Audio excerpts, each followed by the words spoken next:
County Health Department is giving an update on the pertussis outbreak in Lexington.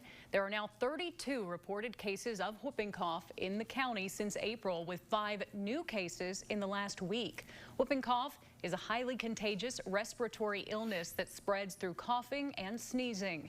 Health experts say it can be treated with antibiotics, but they need to be given within the first week or two to be effective. It's also important to get booster shots as immunity decreases over time.